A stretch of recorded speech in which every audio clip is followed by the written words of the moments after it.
We are definitely at Busch Gardens Williamsburg. It's our first visit here. It should be a fun day. Not all the rides are open from what we've heard, so that's going to be a little sad. However, there's still going to be plenty of fun, laughs, and hijinks in this action-packed episode of Parkineer.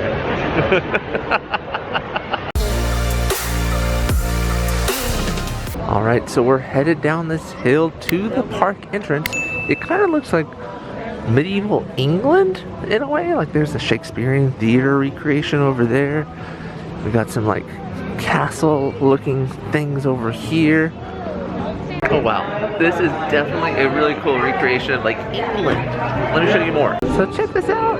Definitely feels like you're in an old English village with all the styling of these houses and buildings. And they got some singers over here welcoming guests into the park.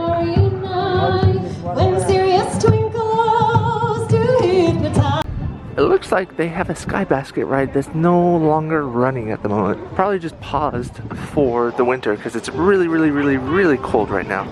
In fact, it's about 39 degrees. It's pretty freezing. We're passing by their Escape from Pompeii ride. It looks just like a small water drop ride. It goes up, turns around, and then it comes back down. But because it's 39 degrees, they're not running any of the water rides. However, oh my gosh, they got this, pay to play, boat ride with a mini volcano here. And I think it floats. And it might erupt occasionally with water at the top. Oh, this would be fun. I like that they have some like broken pottery around this ride. That's a really neat, really simple, cheap addition to add to the theming. Apparently when you are done with the ride, it looks like you escaped photos of Pompeii. So you can get your picture over here at this booth. Our mission this morning is to ride as many coasters as we can. So we're gonna start off with Apollo's Chariot, which is a pretty cool coaster from what we've heard and seen as we entered the park. Let's hope we can get on it. It does look like they've decorated the whole park for St. Patty's Day. Just a ton of green around here. So up ahead, it looks like they do have a clone of Electric Eel or Tigress found at the other Seaworld / Busch Gardens parks, which is this first coaster. And then behind that, you have Apollo's Chariot. This looks like a whole festival area themed around, ancient Greece, ancient Rome. We got SPQR up there, and here's the entrance for Apollo's Chariot. Dazzle riders on the way back down one of the smoothest, fastest trails ever blazed. Pull the lap bar down to your waist. One seater, leave a golden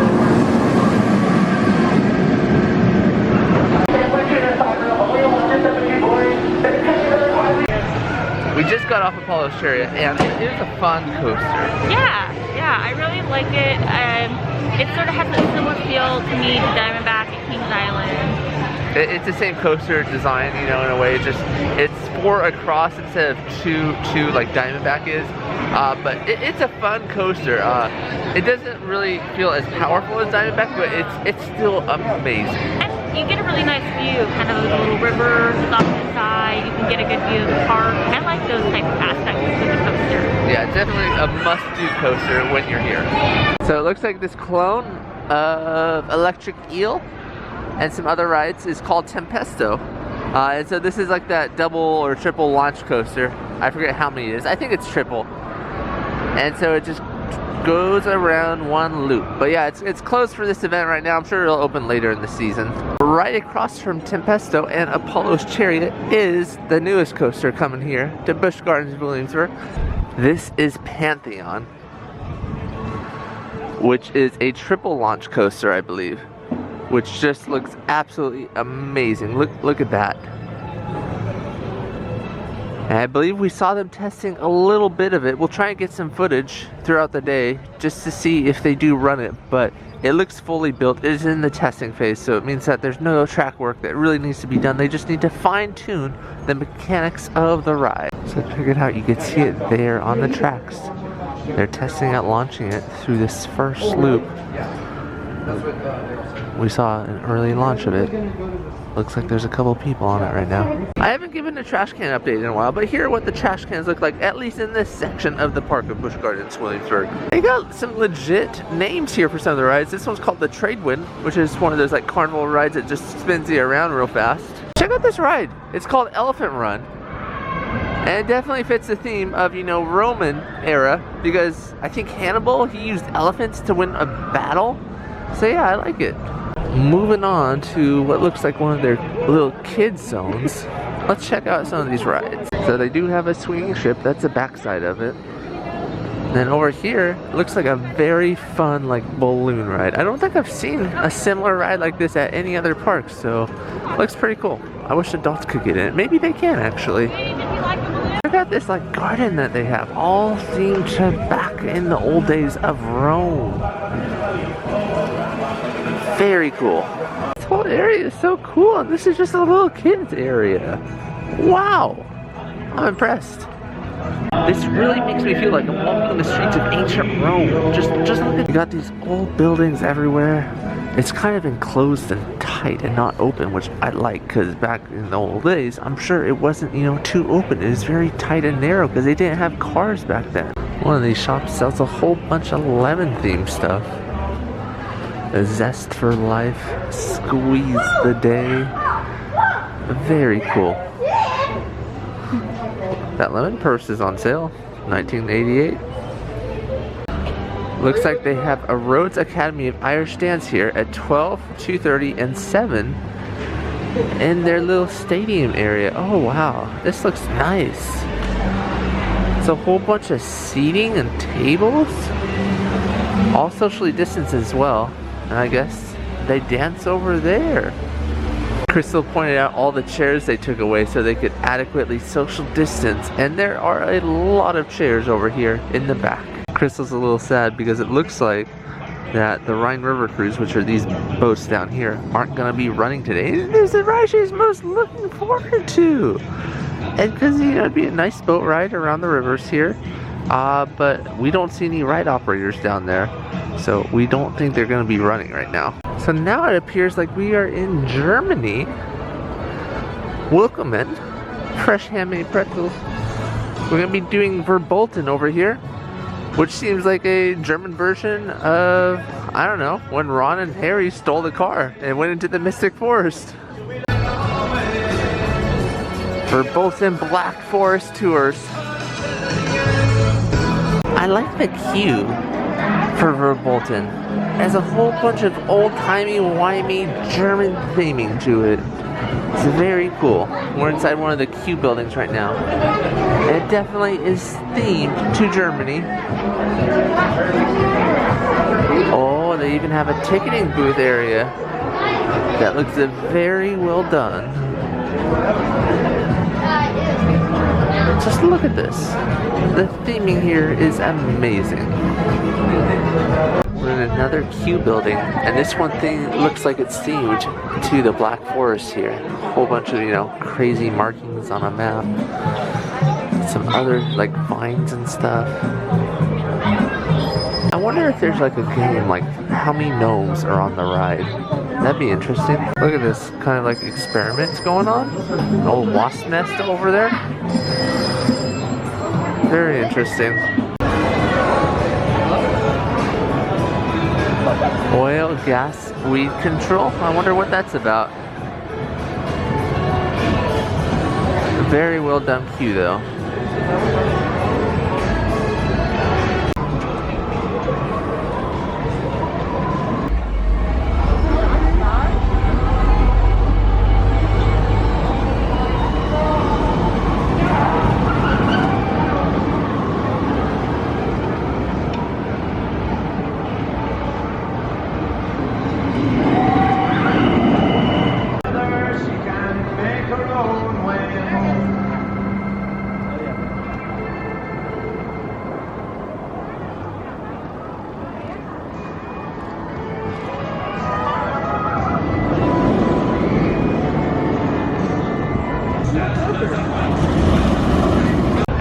So while we're waiting in line for another coaster, we heard somebody say I'm not going to do Verbolten. It only has 2 cars running. And Yeah. I can understand why they said that, because it is a very long queue for Verbolten.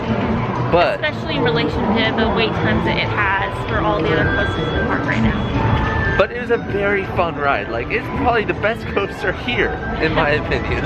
It's a pretty good coaster. It's got a couple surprises for you in it that I think that's part of what makes it really great. Yeah, it is partly like an indoor coaster, which is really cool. I mean, there aren't many indoor coasters out there. So yeah, this is a great coaster. I'd rank this above Apollo's Chariot, actually. Well, what I really like too is that it not only, like, can you call it an indoor coaster, but it's indoor and outdoor. Like, it's a nice mix. Because there's some that I've done before that are just purely indoor. I like this mix a lot. It's a good mix. Moving on. So they do have a bumper cars area here called the Autobahn. So, you know, that makes sense. They have a little kids version over there, and then they have a bigger version over here. We are going to check out their Fest House, which I assume is a stage show area, and maybe where they have food? I don't know. Let's check it out. Oh, wow. This is quite the place. So it does look like they have food here. And it looks like their stage is actually in the middle, because they're seating on the other side as well. Huh. I love the theming of this. It's so well done. So they do have a lot of food options here. I see some hot dogs, some bratwurst, chicken. So it looks like they have a German sample platter, which includes a roasted chicken style German ribs, smoked sausage, and German potatoes. A chicken platter, roasted sirloin sandwich, a sausage sampler. So yeah, they have a good number of options. All right, so we got the carrot cake. We got the bacon pepperoni pizza. And for size comparison, and we also got the chili. And I guess they give you 2 cups of chili for your 1 purchase of chili. Interesting. Alright, so that carrot cake, pretty delicious. I'm gonna try out the pizza next. So I am sad about one thing. Like, the pizza sort of looks cut in parts, but it's not. This is one giant just pizza. So we might have to break it apart with our hands. Emerald Isle views Busch Gardens, bringing Ireland to life. The Abbeystown Theatre became home to the unrivaled sounds of Irish step dance, powerful voices, and music that stirred the soul. A new world of thunder.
They do sanitize the tables, by the way, so keep that in mind. Here's what the side of the stage looks like. Kind of cool, and they do close off like this little pathway section intermittently when the actors have to go in there and actually change. And they do have a gift shop over here near the exit, which, by the way, look at this exit. That's pretty dang cool over there. It's like painted glass. Alright, so we're moving on. That show was pretty dang cool, actually. No wonder why they made an announcement saying it's like the voted the best amusement park show in the world for 4 years running or something like that. And I tend to agree. It was really good. That finale was amazing. Moving on. Looks like they have more festival, you know, game booths over here. You can win a llama over here. We saw some kid with a llama and they set it down at their table and it made it look like the llama was eating with them. So check out this building. I think this is their special events building, but it literally looks like it could have held an amazing dark ride inside of it because it is absolutely huge. So maybe it did at one point. We'll have to look into the history of it, but it's pretty cool. So this ride right here is called Alpengeist. And I just want to point out how they do their ride support system. It's kind of interesting that they break it up into support systems instead of like the big poles back there, into these structured elements here. I don't know how to describe it, but it's kind of cool. Crystal found something. She's very excited about it. It's a tiny baby dragon. I see her pace quickening. She wants to check out the tiny baby dragon over here. Oh, there's even more baby dragons over there. Okay, so this is a sign that says Land of the Dragons.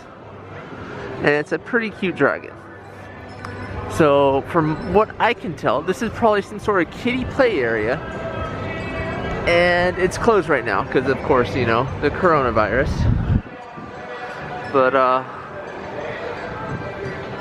this would have been pretty dang cool. I can't even capture it all, but you know, there's like tree houses and forts and stuff, and it's right next to coasters. Here's a better view of it from a different angle. So this is the cable car, at least one of the entrances to the cable car. There are 3 of them, which is really cool that they have 3. So it's actually more of a transportation system than it is a ride, which I like. I think more parks should incorporate a transportation system to get around the park that sort of feels like a ride at the same time. And this is definitely an old school style of cable car, or sky basket I should say. And sadly, we can confirm the Rhine River Cruise is closed. We really wanted to do that. It would have been really cool, but it might just be too cold. It looks like at this building, which is closed right now, they have one of those things like It's a Small World where the people move across at certain times of the day. I don't know if there's a technical word for it, but looks like they got one here. I'm kind of sad Alpengeist is closed. It's a white coaster right there.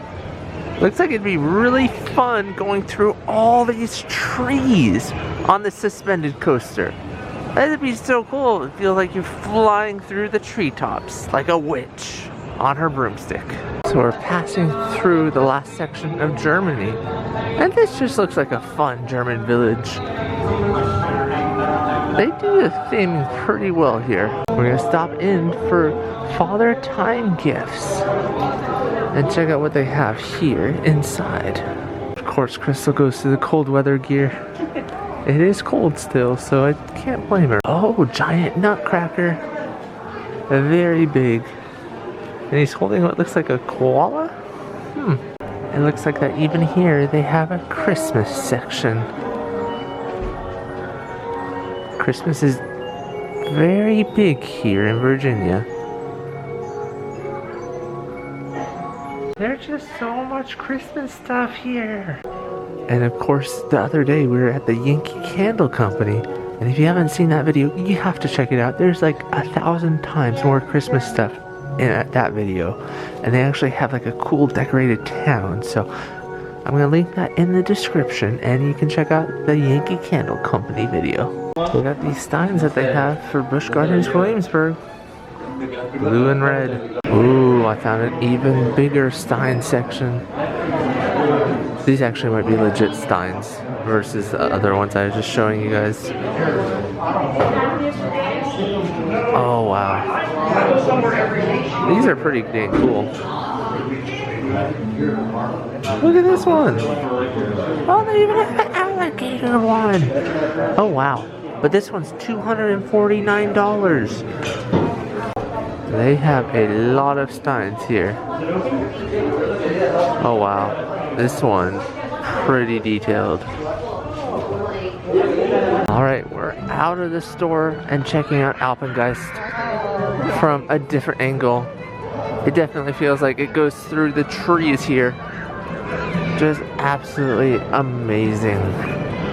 I just wish it was running. Look at this. Oh, this would be such a fun ride to do. Oh, the queue for this is pretty dang cool. And right next to Alpengeist you have Le Scoot, which is their log flume. It goes out quite some ways actually. That's a big lift hill. That would probably be a pretty dang fun log flume, I think. And it's like all in the air, like it's all on supports. It's pretty cool. Chris has just pointed out that they have lights up here. There's another cool little decoration they do. So we're over here in Canada now, or New France as they call it. And there's a coaster over here called Invader. That looks pretty fun. But I think we might check out this store first. A lot of Canada themed gear.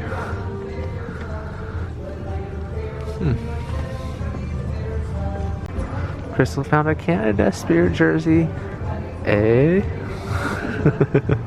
It's $54.99 just in case you're curious. They have this like plushie that's made to look like a piece of log, but it's, you know, soft-ish. Alright, we're outside and we're heading to Invader now. So this is the entrance to Invader. Looks like a giant battering ram, and it's absolutely amazing. Just look at that. So cool.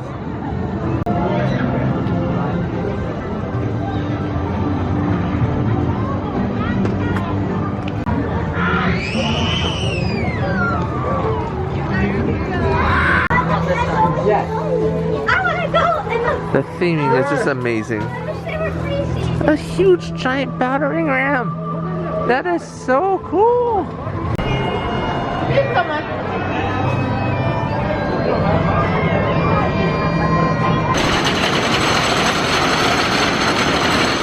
Alright, so Invader was a fun wooden coaster. What was it like again? Mystic Timbers? Yeah, like Mystic Timbers and King Island. Yeah. Great ride. Is a little tamer version than Mystic Timbers. Yeah, and I think maybe a little shorter. But that was still enjoyable. It's a good coaster. Yeah, this one I definitely want to do again. And the theming was on point. I love all the theming and all the rides here. This one was pretty good. And just a reminder, you have to store all belongings in a locker. You can't set them to the side, so be sure to do that. They made several announcements in the ride about, you know, having to do that. So I guess a lot of people thought they could just store it. Crystal just pointed out that this ride does close due to cold temperatures. So, very interesting. They do have a bagpipe player playing over here as we walk by. We're gonna go check out the wolves that they have now.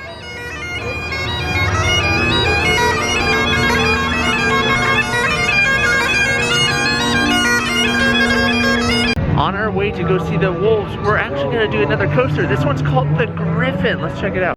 Here is the Griffin. It's very similar to Sheikra, I believe, but not an exact ride copy. It has the same ride type, but I don't believe it's the same as Sheikra. I think it's a lot different in track layout. Just look at this ride. It looks amazing. There's a little bridge that goes over the ride. Looks like you can see it going over the left and right hand side.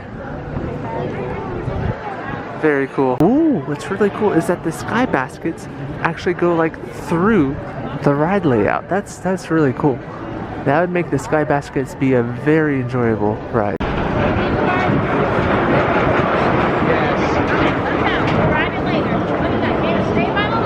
It has a fairly long line to get on. My guess is probably a 30-40 minute line. And we can see there it is up top there. It's about to go down.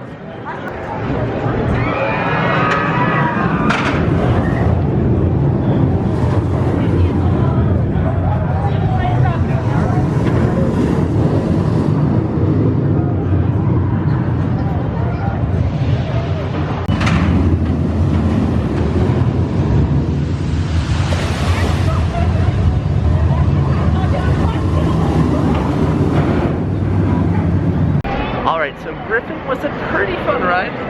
Although it didn't have that speed brake, which completely cut out the speed mid-run. So he had no extra momentum, which is kind of sad that they lost all that speed. They could have done so much with that speed, in my opinion. But yeah, I thought it was a good ride. What do you think of it? I liked it. It's another one of those coasters that gives you a really nice view of the park, view of the river. That part was really nice. As I mentioned several times before, like, view is very important for me on coasters. So, like a lot of ones, especially that are more scary, if I feel like I'm gonna die, I want a nice view. I want a nice view going out. So it's like, some of these scary ones, it's like, I like that a lot. Oh, they have a leprechaun out over there. That is pot of gold. We are now in France, by the way. That's where Griffin's located. It's located in their French area. And it looks like a fun little Parisian village we're in. Very well themed. They even have crepes and coffee. Oh no, the train's coming. Get clear of the tracks. Oh, she almost got hit by the truck. Oh boy. Here comes the train.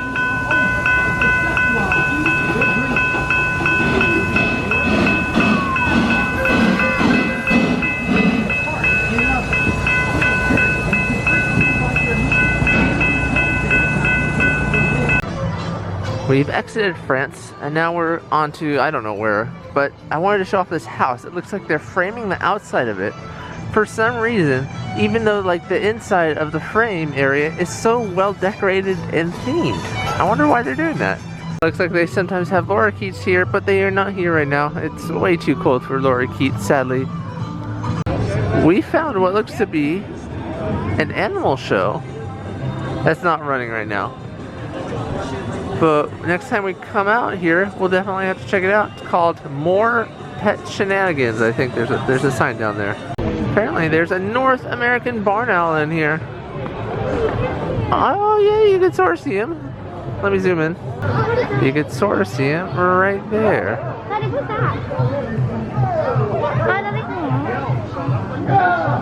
Up ahead, there is definitely some sort of animal. There's a whole crowd of people there.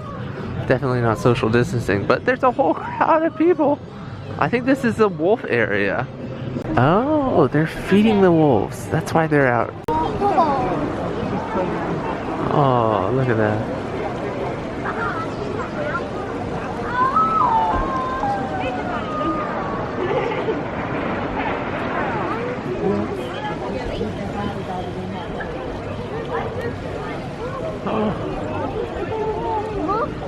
Still closed, and as far as we can tell, they do not have a lot of previous exposure to large crowds. We know very little about their past.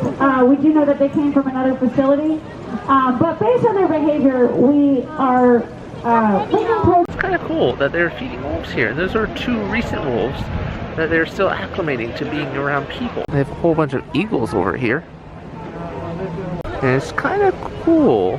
They have these like camera taking areas where there's no fence around it, so you can get a better view of the eagles. This one's cleaning itself.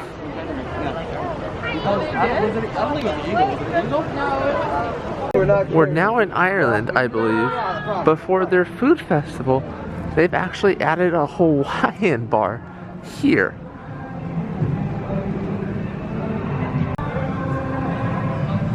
Happy St. Patrick's Day.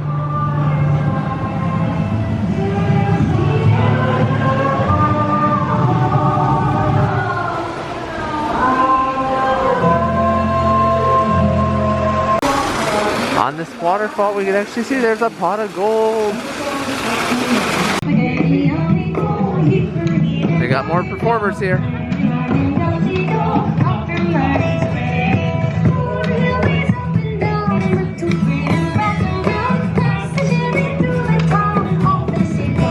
Next up, we're going to Emerald Isle Gifts. Oh, they have some teas here. Irish flavored tea, Irish cream flavored tea.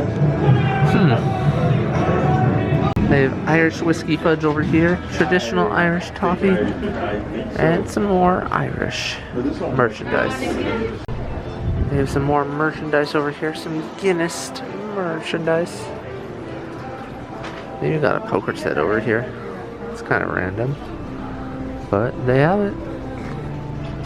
Apparently, they have a ride here called Battle for Erie, and Crystal was saying how it's a VR ride, but it's currently closed right now because, you know, VR, it's very hard to clean it in between uses, so it's just an extra line for the pub. We're going into Pot of Gold next, and they have some little fairy-like stuff.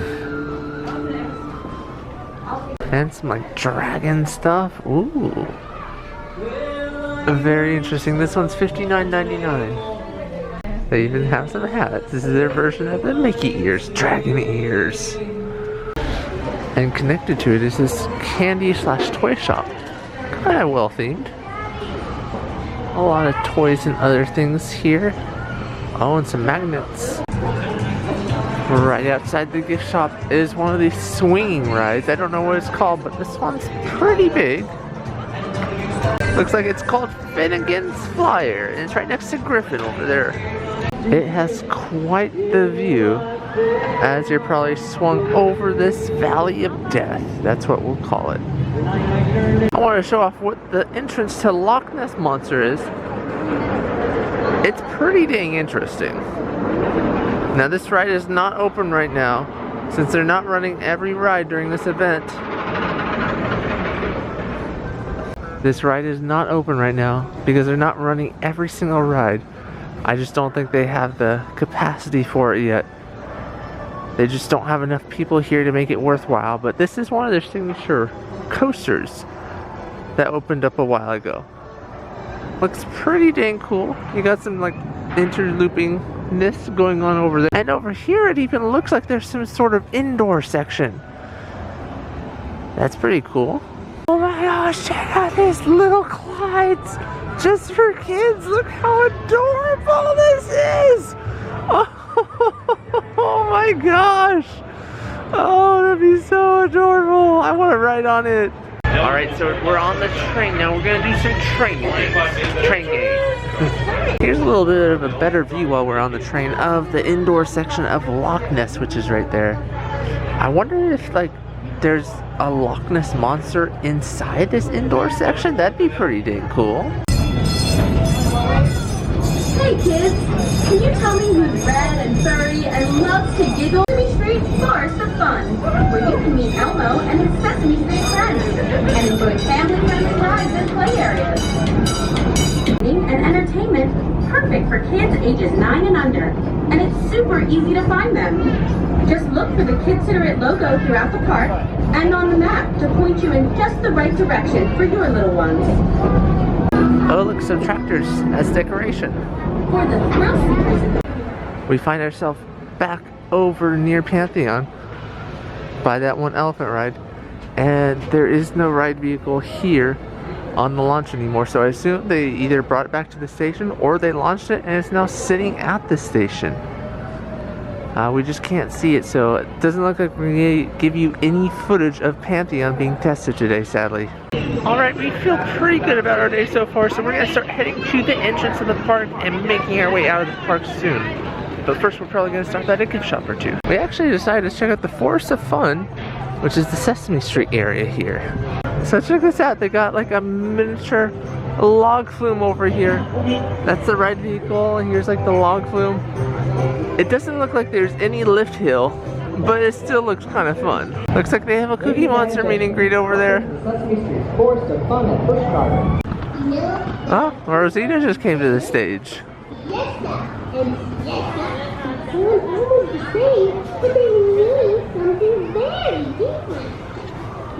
Crystal's taking off all her clothes to get a picture with Cookie Monster because she's wearing a spirit jersey of Cookie Monster. Team Cookie. Okay, it's a kiddie coaster at Grover's Alpine Express, but we're gonna do it if we're allowed on. The queue is pretty nice for this ride. Nicer than some other queues for coasters. I can appreciate this. By the way, Grover's at the front here. I'll insert a picture here of what he looks like.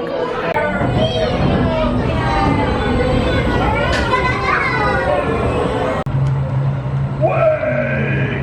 What me doing? It be very bad indeed. We must get train through.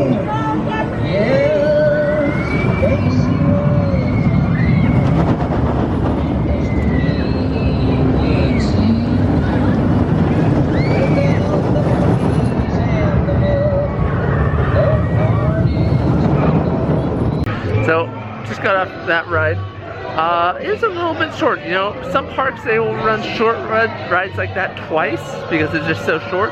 This one, they only ran it once, and that was disappointing, but it's still another coaster credit. This stage that they have here for the Sesame Street place is pretty legit. Welcome to Sesame Street. I like it. Of course, Crystal's checking out more Cookie Monster gear over here. Some lounge pants. Ah, the original Forky. I love trash. They have some sort of, you know, fair game over here. Cookie Drop. 2 discs equals $10. I wonder what kind of game it is. Maybe like a Plinko style game where you drop it and it kind of through to the bottom. That's a good idea. Yeah, it actually looks like a Plinko style board. There's a whole bunch of things on the back there where, you know, the little, I don't know, diversions would go. Yeah. Definitely a Plinko board. Plinko! Alright, we're done with the Sesame Street area. We're officially making our way to the end of the park now. We're back all the way back in England. And this is the first themed area of the park. Here's some of the decoration they have for St. Patrick's Day celebration. Just all over the place. Alright, going into the Emporium, something for everyone. Yeah, this is definitely their main shop where they have a collection of everything that has been sold at the smaller shops, it looks like. All the different ride t-shirts are all in one place here. Big Bad Wolf. I think that's what replaced Verbolten, maybe? Or Verbolten replaced this. And then here's a Loch Ness Monster shirt. Definitely an old school shirt. 1978 is when the ride came out. They have shirts from all the different countries. Oh, and Crystal just pointed out, they have Doctor Who stuff. That's just pretty random, but I guess it goes with the whole England theme, maybe. More of the shirts they have for each of the countries here. Alright, all done there. And we're almost out of the park now. As we head out, I just want to point out that their parking lots are actually called different countries. So the England lot is over here, and the England lot would be the closest parking lot to the entrance. The other parking lots are called like France and Germany, just the other lands that they have here at the park. Alright, so we're all done here. It was a fun day here at Busch Gardens Williamsburg. I enjoyed it. Yeah, I like this park. This is one park that I was really looking forward to, and it lived up to my expectations. It also surprised me because I had no idea they had this much theming around countries. It seemed like we were at Epcot again. Yeah, kind of like Epcot, but with more hills. A lot more hills. They had some amazing coasters. There wasn't a coaster I didn't like. What about you? Yeah, I enjoyed all of the coasters. I think my top 2 would have to be probably Verbolten and Invader. I would agree. Verbolten and Invader are amazing coasters. But, you know, that's it for today. Thank you guys so much for watching. Be sure to subscribe. And our next big trip will probably be Six Flags America or, what, Frontier City? Yeah, one of those 2 will be our next one. So stay tuned for those trips. See ya. Bye.